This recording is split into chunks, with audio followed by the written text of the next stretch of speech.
Good morning, everybody, and welcome back to the Total Takedown. This is the episode for UFC Mexico City, where we're going to be going over the card and looking for overs and unders, okay? First off, shout out Bet Openly. You guys know you can get better odds over there, paying just 1% juice.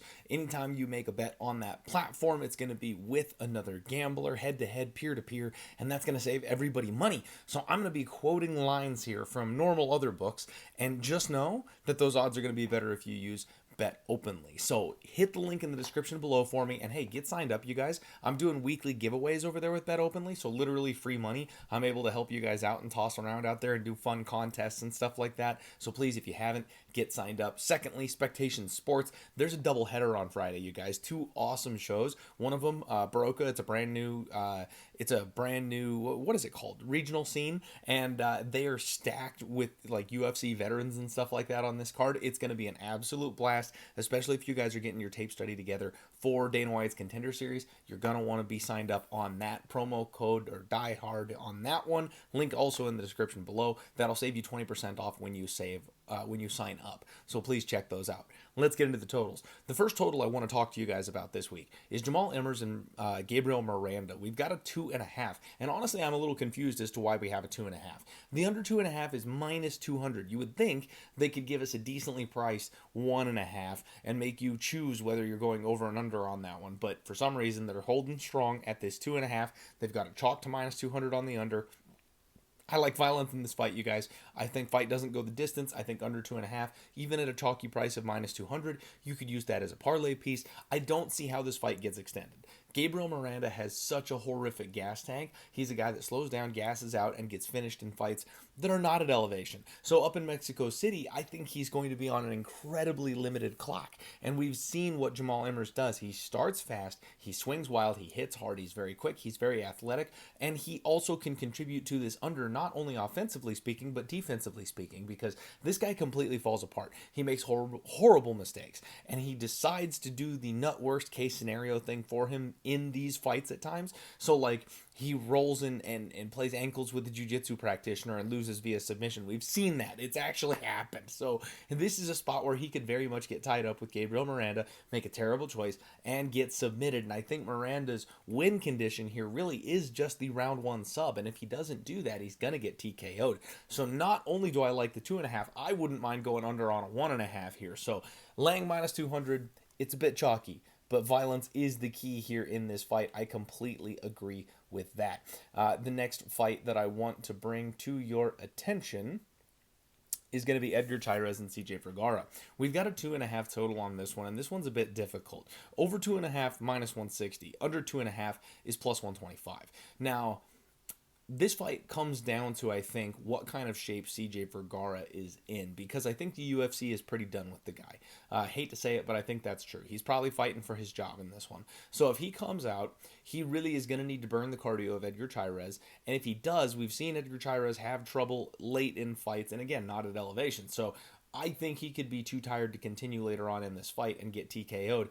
However, if CJ Vergara comes in kind of half-assed, he's not really feeling it, he knows he's getting his walking papers, then I think Edgar Tyres kind of finishes him. Like, this guy is younger, he is larger, he's very dangerous with his submission game, he's very dangerous with his hands, he's got power, he rocked Josh Van. So if CJ Vergara is not 1000% dialed in for this fight, I think Edgar Tyres can finish him. So I kind of like an under here in this spot, but the plus 125, it's not quite the number that I would like it to be. I worry about the cardio of Edgar Tyres.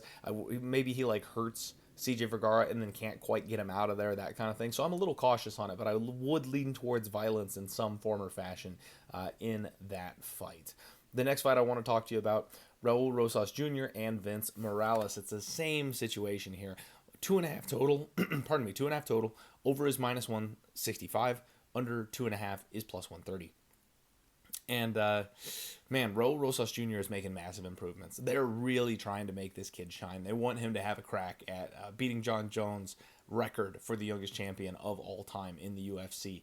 And I think he's capable of doing it, you guys. I really do. He's working on his striking. That's something that's developing and improving. And his wrestling is something that is very, very difficult to match. Now, Vince Morales is a guy who's very hard to put away. So because of that, I like to lean towards the over on this one. I know on my Monday show, I kind of said that Vince Morales would probably get finished in this fight. I think I said Raul Rosas Jr. round 2 sub or something, or round 2 TKO, something like that. I do think Raul Rosas Jr. will try to get the finish here, but we have seen him start incredibly fast and then slow down over the course of the fight, and I've kind of sobered up a little bit. Shout out my guy Rusty, who watches all the Monday shows. He talked about how at elevation people get tired, and it actually has the opposite effect of what you'd think on some of these totals. And I kind of got to thinking about that, and I think you're right. Like, we could see people being very, very tired and not having the energy to finish. So hanging on for dear life, relying on the grappling, cage pushing, that kind of thing.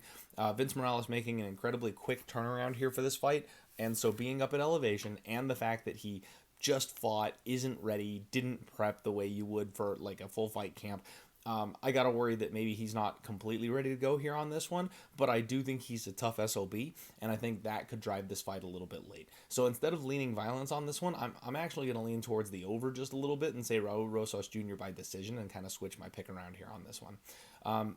Kevin Gastelum and Joe Pyfer. This one's weird. 2.5 total. Over is minus 135. Under 2.5 is plus 105. And I kind of like violence on this one, but it's mostly because Joe Pyfer, right? Joe Pyfer starts so hard. He hits incredibly hard.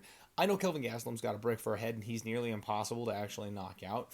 But he doesn't look like he's in the best of shape for this fight. Shocker, right? He could also be another one of these ones who's ready to just kind of fold it up and phone it in, because he's not trying anymore at all. I could see him showing up for a paycheck here, basically. But then on the flip side of that is, if Kelvin Gastelum is trying, if he does still have motivations, and if Joe Pyfer is still the Joe Pyfer we saw a couple of fights ago, he tries so hard in round 1, the elevation is going to kill this guy. I've got no problem with Kelvin Gastelum going a hard 15 minutes, but I'm not sure Joe Pyfer could go 15 minutes at elevation if he wanted to. So I could see Kelvin Gastelum getting like a late TKO victory just based on the fact that Joe got no gas left in round 3. So I kind of lean towards violence on this one. It feels trappy, if I'm being honest, especially with Joe Pyfer coming off a big round 1 KO. So just be cautious this week, you guys. Both the sides and the totals this week, I feel, are very, very, very tricky. There's not very many spots on this card that I'm really feeling super confident about, because a lot of these favorites are inflated. A lot of these favorites are treacherous. And then these totals, like this one we're talking about right now, it really could go either way. I lean towards the under, but I'm not entirely sure I'm going to want my money on many of these. Let's talk about the main event for just a minute before I let you go. Brandon Moreno takes on Steve Erceg. 4.5 total. Over is minus 240. Under 4.5 is plus 180. And I actually... I kind of came to my senses on the Monday show as well on this one. I think I like the over. I don't like this number, but we saw Steve Erceg on short notice facing Pantoja and go the full 25 minutes, right? He made a mistake in round 5, and he looked like his cardio checked out. He was doing great. Brandon Moreno is a guy we've seen go 5 rounds many, many times with some of the best fighters this weight class has ever had. So I've got no problem with either of these going the full 25 minutes. The problem is the damage, right? We saw Steve Erceg's defensive flaws in his last fight. Brandon Moreno is going to be at a size disadvantage. Maybe there's some grappling edge here for Steve Erceg, but Moreno knows how to scramble. He's very tough to catch and submit. So I do think these guys are going to kind of cancel each other out, and we're going to get an absolute war that's going to go the full distance. It's going to be technical, and I think Brandon Moreno is just going to edge it out. So my prediction is Moreno by decision. Therefore, I'm going to go with the over 4.5. The minus 240 is about the same thing as Brandon Moreno's money line. I think there's some banana peel stuff that could happen, right? Like I talked about Brandon Moreno club and subbing Steve Erceg if he starts to turn it up in the later rounds when Steve isn't prepared, or if Steve isn't ready for the elevation, all that kind of stuff. I could see Brandon Moreno finding a way to pull out a finish very, very deep in this fight, but I do think it's Moreno, and I do think it's Moreno by decision, and taking his money line or the over 4.5 is about the same thing at this point, so pick your poison. There you guys go. That's the total takedown. Make sure you check out my new prop show that's getting uploaded today as well, and we'll see you tomorrow for the undefeated post-weigh-in show. Let's roll.